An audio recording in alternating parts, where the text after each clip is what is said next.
Breaking news చూస్తున్నాం. పరకామణి కేసుపై AP high court కీలక వ్యాఖ్యలు జారీ చేసింది. పరకామణి కేసులో కౌంటర్ దాఖలు చేసినట్లు టీటీడీ ఈవో అనిల్ సింఘాల్ తెలిపారు. టీటీడీ అనుమతి లేకుండా పరకామణి చోరీ కేసు నిందితులు రవికుమార్, ఏవీఎస్ఓ సతీష్ కుమార్ రాజీ చేసుకున్నారని టీటీడీ పిటిషన్లో తేలింది. ఈ క్రమంలో నేడు విచారణ చేపట్టిన హైకోర్టు పరకామణి కేసును అత్యవసరంగా సిబిసిఐడితో విచారణ చేపట్టాలని ఆదేశించింది. డిసెంబర్ 2 నాటికి పరకామణి కేసుపై విచారణ పూర్తి చేయాలని హైకోర్టు ఆదేశాలు జారీ చేసింది. అలాగే నిందితుడు రవికుమార్ ఆస్తులపై దర్యాప్తు చేయాలని ఏసీబీ, డీసీబీకి హైకోర్టు సూచించింది. లోక్ అదాలత్లో కేసు రాజీ చేసిన న్యాయమూర్తిపై కూడా చర్యలు తీసుకోవాలని ఆదేశించింది. తదుపరి విచారణను డిసెంబర్ 2కు వాయిదా వేసినట్లు హైకోర్టు వెల్లడించింది.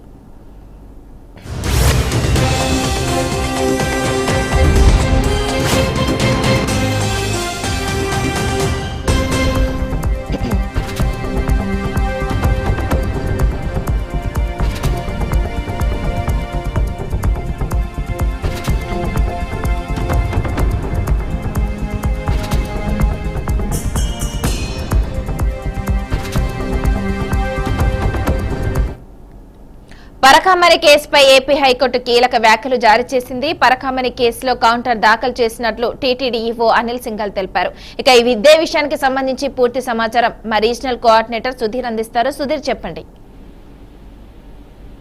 మనతో ఏదైతే తిరుమల శ్రీవారికి సంబంధించినటువంటి పరకామణి స్కామ్ జరిగినటువంటి విషయాన్ని ఇప్పటికే యావత్ భారతమే కాదు ప్రపంచ నలుమూలలో ఉన్నటువంటి శ్రీవారి భక్తులంతా కూడా ఆశ్చర్యపోయేటువంటి ఒక అంశంగా మిగిలిపోయింది. అయితే దీని మీద ఖచ్చితంగా సమగ్ర విచారణ చేపట్టాలనేటువంటి నేపథ్యంలో ప్రతి ఒక్కరు కూడా హిందూ తత్వంలో ఉన్నటువంటి ప్రతి ఒక్కరు కోరుకున్నటువంటి పరిస్థితి. అయితే ఇప్పటికే హైకోర్టు ఇచ్చినటువంటి నివేదిక ప్రకారం దాన్ని సిబిఐ డీజీకి ఇవ్వడము, అలాగే దాని తర్వాత సిబిఐ సంబంధించి సిఐడి సంబంధించినటువంటి డీజీ శివశంకర్ అయ్యన్ గారు తిరుమలకి చేరుకుని ఈ నెల 14వ తేదీ వచ్చారు.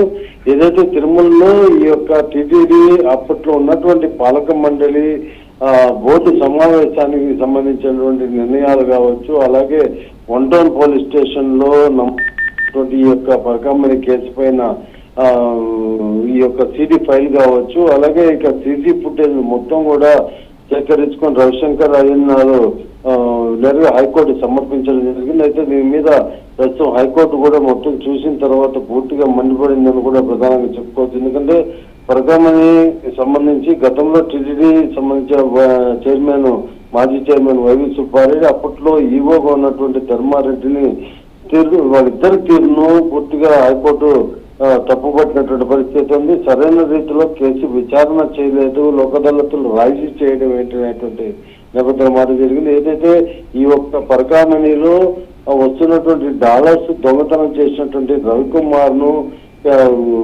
సీసీ ఫుటేజ్ ద్వారా అదుపులో తీసుకుని విచారణ చేసిన తర్వాత కోర్టుకు హాజరుపరిచినటువంటి సతీష్ కుమార్ సివిఎన్డిఎస్ ఏవిఎస్ అతను దీని మీద ఇద్దరు కలిసి రాజీ పడ్డారనేటువంటి నేపథ్యంలో ఈ రోజు మొత్తం మీద తెలియదైతే ఆ రోజు ఇంత పెద్ద విషయాన్ని తెలిసి కూడా గతంలో ఉన్నటువంటి పాలక మండలి ఎందుకు ఇలా మౌనం వహించింది? దొంగతనం చేసి దొంగ నుండి ఒక దొంగ నుండి వచ్చేటువంటి భక్తుడి రూపంలో విరాళాలను స్వీకరించారు. అలాగే విరాళాలు స్వీకరించడానికి 30 రోజులు ముందుగానే ఈ యొక్క టీటీడీకి ఒక నోటిఫికేషన్ ఇవ్వాల్సి ఉంటుంది అనమాట. అటువంటి నోటిఫికేషన్ కూడా లేకుండా ఈ దొంగతనం చేసినటువంటి వ్యక్తి దగ్గర నుంచి అంత తొందరగా తీసుకున్నటువంటి పరిస్థితి ఉంది. అలాగే ఇంకా దీనికి సంబంధించినటువంటి ఏదైతే లోక్ అదాలత్లో కేసు ఉందో దీని మీద వెంటనే రాజీ పోవడానికి కూడా తీవ్రంగా వ్యతిరేకించినటువంటి పరిస్థితి ఉంది. స్వతహాగా తీసుకున్నటువంటి నిర్ణయాల మేరకు గతంలో ఉన్నటువంటి వైసీపీ హయాంలో ఉన్నటువంటి పాలక మండలి తీసుకున్న నిర్ణయాన్ని పూర్తిగా తప్పుపట్టింది. ఎందుకంటే ఇవి శ్రీవారికి సంబంధించినటువంటి ముడుపుల రూపంలో ఇచ్చినటువంటి ప్రజల భక్తుల యొక్క కానుకలన్నీ కూడా ఉండి సమర్పిస్తారు. అవన్నీ కూడా స్వామివారికి చెందే విధంగా స్వామివారికి సంబంధించినటువంటి ఈ యొక్క దేవాలయ అభివృద్ధికి కావచ్చు, అన్నదానికి కావచ్చు, రకరకాలుగా ఉపయోగించేటువంటి ముడుపుల రూపంలో వచ్చేటువంటి నగదును ఈ రోజు అపహరించి దానికి సంబంధించినటువంటి నగదును అతను అపహరించడమే కాకుండా గోప్యంగా అప్పట్లో ఉన్నటువంటి పాలక మండలి ఒక ఏబిఎస్ అని పెట్టుకుని అతని దగ్గర నుంచి అతనికి సంబంధించి అమౌంట్ 14 కోట్ల దాకా కట్టించుకున్నటువంటి పరిస్థితి ఉంది. ఈ రోజు హైకోర్టు ఇచ్చినటువంటి నివేదిక ప్రకారం తీసుకున్నట్టయితే హైకోర్టుకి నివేదిక సమర్పించారు. అయితే హైకోర్టు ఆదేశించారు ఏదైతే సిబిఐ డీజీఐకి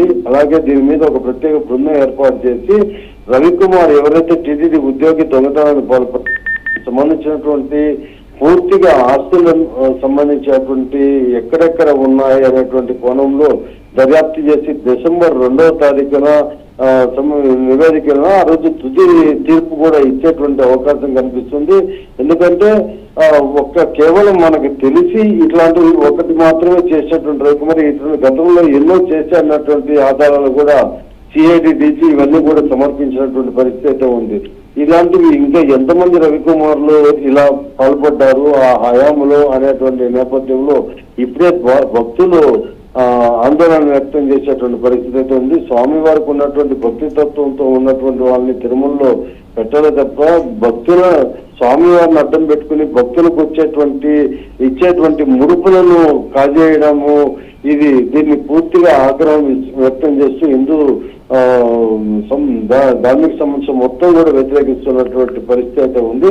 మొదటి మీద పూర్తి సమగ్ర విచారణ చేసి అతనికి ఉన్నటువంటి ఆస్తులను అన్ని కూడా దర్యాప్తు చేసి దాన్ని ఒక షీల్డ్ కవర్ లో హైకోర్టు సబ్మిట్ చేయాలి. డిసెంబర్ 2వ తేదీన కూడా నివేదిక ఇవ్వడం జరిగింది.